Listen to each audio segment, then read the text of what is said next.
Hello everyone, welcome to Thursday's edition of the Chris Pritchard Cycling News Show. First things first, as ever, hit that subscribe button if you've not done already. If you have, don't hit it again because that's not the subscribe button, that's the unsubscribe button. Come on, we should know this now, children. Red button that says subscribe, hit it, boom, job done. Now never think about it again. Then just hit that little bell, tickle that bell right on the end. All right, just do that and then you'll know when we go live with all our videos and when we drop brand new videos. You'll be the first to know. Also, Instagram, I've told you about it yesterday. The competition winner was announced. Duncan Firth won a pair of socks. Somebody in the comments wasn't happy with it. Let me find that comment. Richard Travers, what a cheapskate you are, Chris. Socks, what a joke. And in response to that, shut up, Rich. I'm not obliged to give anything away. It's not my place to make sure I'm giving stuff away. Listen, I'm giving away some awesome content for free. So don't come at me with that. I'm literally looking at things that I was given that I could give to somebody else that could actually get some use out of it. So if you want me to stop giving stuff away, then I'll not. People, we were going to give away that Wahoo kicker just there, but unfortunately Rich isn't happy with me giving away stuff, so I wouldn't want to be called a cheapskate for giving away a kicker, so I'll keep the kicker for myself. Transition. Alright guys, apologies for being sat at my desk. I'm currently editing the video, just about to go out. It's 4 o'clock in the afternoon and we have a breaking news. Remco Evenepoel has just become the European individual time trial champion in the men's discipline. And there's no other word for it, he decimated the field. And we're not talking about a weak field of road riders taking part in a time trial. We're talking about world champion worthy time trialists. Look at the top 8. So Remco Evenepoel took the victory, 24 minutes and 55 seconds. Second place, Kasper Asgren, 18 seconds behind, followed by Eduardo Affini, Stefan Kung and Alex Dowsett all had a big fight for that third place on the podium. And then you had Filippo Ganna and Yves Lampaert and Jos van Endem rounding out the top 8. I mean, come on. It's not like he's beat a bunch of juniors here. He's amazing. There's no other word for it. He is absolutely amazing. And we spoke briefly about him winning San Sebastian at the start of the week. There was a comment left on that video where someone said, listen guys, this is a week after the Tour de France. People are putting out weak teams in this race. This race is only a semi-classic. No one really cares about it. This kid's going to have his card marked from now on. He'll never be able to get away like that again. And the big dogs won't allow him to ever win a race again, in effect. But to that I say, nah. Whether they mark his card or not, this kid has clearly got the talent to take that card, show them the finger, and then just ride off into the sunset, and they'll have nothing they can do about it. He really is something special. And the interview afterwards just pretty much sums up exactly how mature this kid is for his age. He dedicated it to his old teammate Stefan Loos, who lost his life in an accident, and also Björn Lambrecht, who lost his life at the Tour of Poland only a few days ago. So it was clearly an emotional victory for him. On one hand, he's achieving things that he probably never thought were capable of achieving, and on the other, he's having to do it with such a heavy heart after the loss of his countrymen and former teammates as well. So, and to be able to go and perform the way he did with all those things hanging over him as well it's just testament to how mature he is for his age. And then after the race, Jesper phoned me up and he was like, right, this is one of the main stories of today. Remco Evenepoel's just won the individual time trial. Where's this kid going to go? How far can he go? For me, looking at it, I think personally this kid can go exactly wherever he wants to go. He's multi-talented in multi-disciplines. He's a triple threat when it comes to cycling, and he's clearly going to be a danger to pretty much any race that he takes part in. I think one thing we need to be aware of though, as cycling fans and as cycling media, I guess, is that we don't put any undue pressure on this kid. You know, the commentators were already talking about him potentially winning the World Championship in Yorkshire. He'd only just got off the bike from the European Time Trial Championships. I think as media and fans and as lovers of the sport, we need to take a step back and just admire this kid for what he is right now, without any expectations of what he might become in the future. if he doesn't fulfill what everyone's expecting of him, then this kid's going to be seen as a failure when really, if he never did anything else from this point on in cycling, he's achieved things that the majority of cyclists out there will never achieve. And that shouldn't be discredited just because we think he might go and win every single world championship from now to eternity. And it's unfair to put that expectation on him. It's unfair to put that undue stress, that external stress on someone who's still finding their way in cycling and will be for the next couple of years. I really hope, and I'm not expecting anything, but I really hope he can find the right people around him to make sure he gets the best path to wherever it is he can ultimately go and achieve in his cycling career. Two stories dominating the headlines here at CPCN today, and the first is the fallout from yesterday's story about the Velo Life Cafe down in Reading that is having a hard time because residents around the area of the cafe are complaining to the council. The council have now put a ban on cycling clubs meeting at the Velo Life Cafe. Yeah, you heard it. If you didn't check the story out yesterday, go and catch up on that. But ultimately, the council have put a ban on cyclists meeting outside this establishment. Yeah. After we'd covered the story yesterday, the Royal Borough for Windsor and Maidenhead took to Twitter with their clarification of exactly what this means for residents and Velo Life Cafe, and they issued this letter. Firstly, in the tweet it said, "We have issued a letter to cycling clubs to clarify the situation at Velo Life Cafe. Cyclists can use the facilities at the cafe, but must not arrange organised meets that start, end or stop at the cafe. This is to ensure nearby residents are not impacted." Full letter in image. All right, let's take a look at this letter. First up, it says, "Further to our letter dated 30th of July 2019, we wanted to clarify on the use of Velo Life Cafe Warren Row by cyclists and cycling groups. Over the last 2 years, a number of complaints have been made to the Royal Borough about large volumes of cyclists arriving at the cafe which can cause a nuisance to nearby residents. Following these complaints, we have worked to try to resolve these issues between the cafe owner, cyclists and cycle clubs, and nearby residents to ensure that everyone can enjoy their leisure time at this venue. As part of this process, we wrote to you to explain some of the actions we have taken to reduce the impact of these larger scale cycle meets on the nearby residents. However, it has become apparent that some of the content of the letter was not clear as it should have been. We hope that this letter outlines how cyclists can use the cafe while respecting the rights of the residents." In that original letter, the way they'd worded it was essentially cyclists cannot attend this cafe, cannot frequent within the cafe or use its facilities. That ultimately is what the first original letter said. Cyclists are welcome to use the facilities at the cafe but must not arrange organised meets that start, end or stop at the cafe. This is to prevent large number of cyclists congregating outside the cafe and causing a nuisance to residents. By stopping organised meets, we can ensure that residents are able to enjoy their home peacefully without preventing cyclists in the area from enjoying the facilities the cafe has to offer. I would like to apologise for the suggestion that we might take enforcement action against your club. If the situation doesn't improve, we will have to take action against the operator of the site, guilt tripping them into making sure that they don't turn up now and cause this man to go out of business. That, of course, could potentially threaten the future of the cafe, which none of us wish to see. We hope that we can achieve voluntary compliance from the site operator. Well, that went down like a lead balloon, as you would imagine, within the cycling community, and these are some of the replies that started coming through on that letter. Trump's Trunks pretty much sorted it here with this picture. There in the middle, there's the Cafe of Shame. We've got a finishing point and a start point. From the start point, head this way, you nuisance. Get off your bike, you nuisance, just prior to the finish point. Red line is area at which no cyclist is part of a club, but can go to the Velo Life Cafe if they so choose. Chiltern Road Cycling Coaching came up with a good point. Well, I organise to meet and ride with a cycling friend quite often. Can we come for coffee? I assume so. How about if we invite another friend and they invite another friend? No cycling club involved. If 6 of us turn up, is that too many? How many is too many? Good point. The Borough Council's social media team are nothing short of useless. All right, that's the only way to say it. They literally copied and pasted the same response to pretty much everybody that made a comment on this.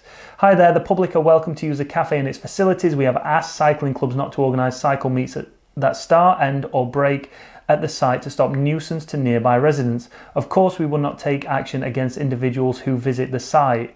And not only, obviously, the general public was getting involved in this, but some big names in cycling also took to Twitter to have their say on this. It's your boy Cameron Jeffers. This is so dumb. No doubt the cafe in question is going to immensely suffer as their main target audience isn't even allowed to stop. Head in the hand, shaking head emoji.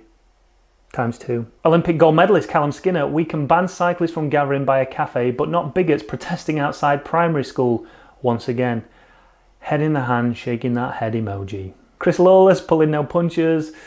Well, Royal Borough of Windsor and Maidenhead Council, you are a joke. Chris Boardman, been taking his time to tweet this, been standing back as there's often two sides, but this seems to be a solution looking for a problem. This isn't motorcycle gangs, drunks or even noisy people. It's mostly middle-aged people getting some exercise with their friends. We'll be looking into this and responding. All I'm saying is, if Chris Boardman's involved, you know you're in for a fight. I look forward to seeing what his actual response to it is. Can I play devil's advocate for just 1 second? I took a look. I'm not going to travel down there. In fact, if you want to see what the cafe is like, because this cafe it looks amazing. If this cafe was around here, I would be there every single day. But when Ollie, who now works for GCN, used to work for Cycling Weekly, he made a vlog about the cafe. So if you want to get more information on that, go down in the link in the description and go and watch that. It's an old video, but the cafe is still the same. The cafe is just as good, ran by the same people. So yeah, if you want to check out the cafe and what it looks like inside and get Ollie's point of view on it, then follow the link in the description to that video. It's a great little vlog from Ollie and really shows just how good that cafe is. However, I wanted to see if the residents had any standing in this, or are they just getting pissy over absolutely nothing? Well, let's take a look at Google Maps, because I ain't traveling all the way down there. Right, so you can see from this shot here that we're looking down the road, and on the right hand side is what used to be the pub where people would obviously get drunk and stumble out.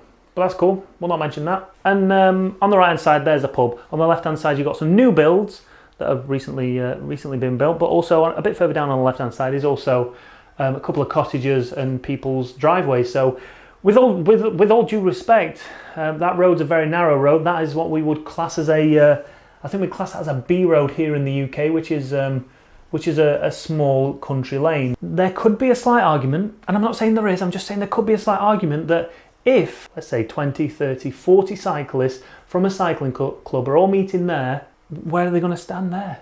They're going to have to stand on the road because there's no path. They simply would have to just congregate right outside the door, which would mean that they'd be all over the road, which could cause a bit of a nuisance to residents. I just want to take a look further down the road. Oh, what's that? I think that's what you call what's it called now?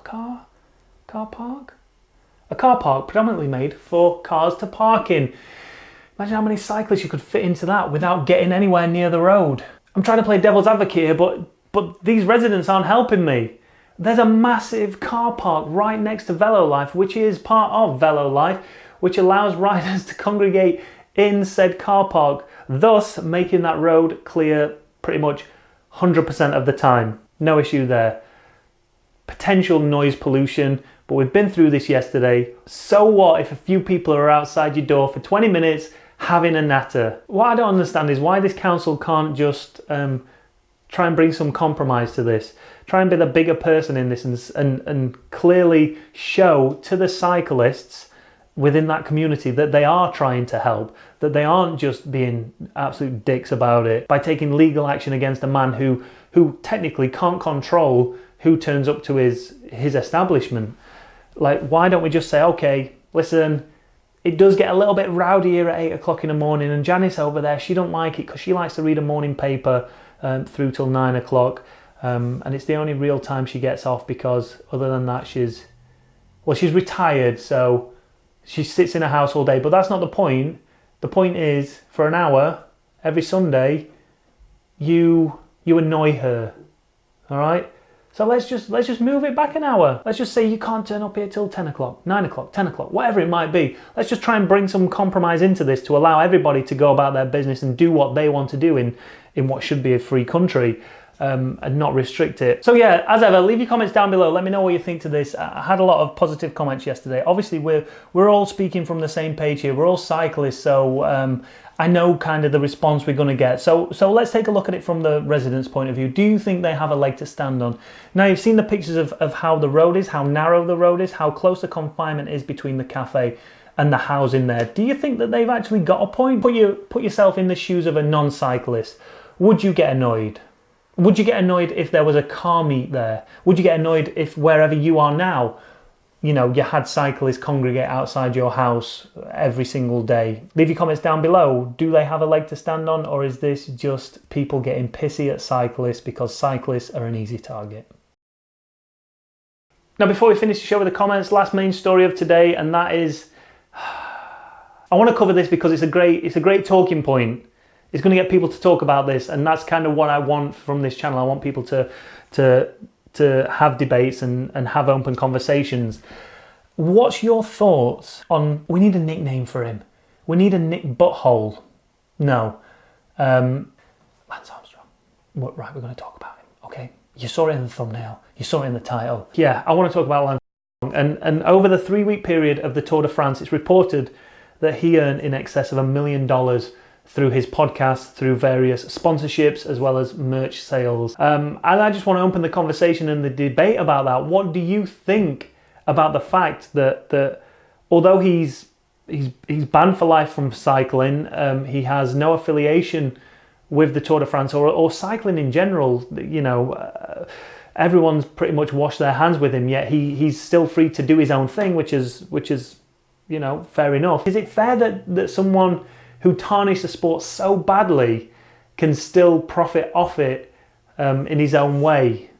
Do you think he should be allowed to be able to have that forum to talk about it? There's a lot of people who absolutely love his podcast, and you can't deny, if you didn't know who he was but you listened to him and you listened to what he talked about within that show, you can't deny that he knows what he's talking about. His insight is just so much greater than anybody else kind of reporting on it. There's a great interview with him on Bloomberg Business Week. I've linked it down in the description below. Go and check it out.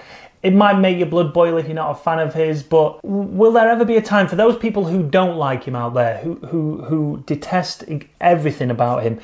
Will there ever be a point where you will draw the line and go, actually, okay, this man has changed? Or do you think he will always be this narcissistic, self-indulgent, self-serving individual who's only out for himself?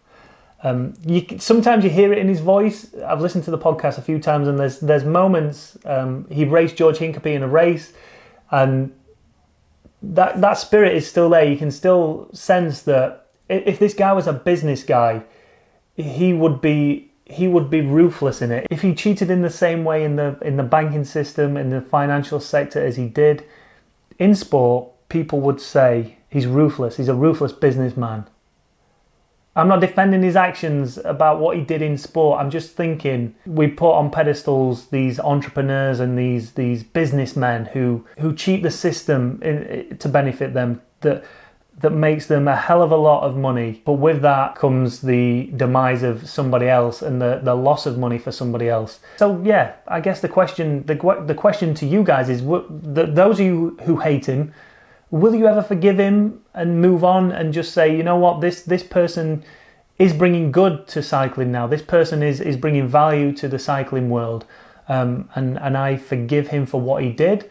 Or will that grudge always be there? For those of you who still have a passion for Lance Armstrong, do you think it's fair that he earns this money? Do you think he should be allowed to earn this money off the back of something that he tarnished and was so dishonest with back in the day? Right, before we get into comments, you know, I said I wanted your news and I wanted you to send me a news. I don't know if this is a news story, but this came in to the office and it's too good not to share. Hello, this is Eddie, the overgrown Attenborough. Just coming in for a late report, and I feel that I need to share this with you, that when you're sick of watching the TV, watch your bike.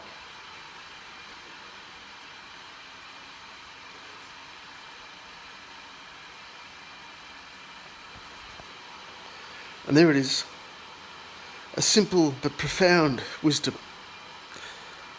from the one the Eddie.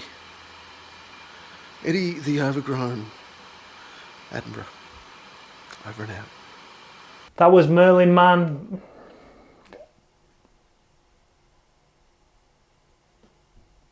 I got nothing.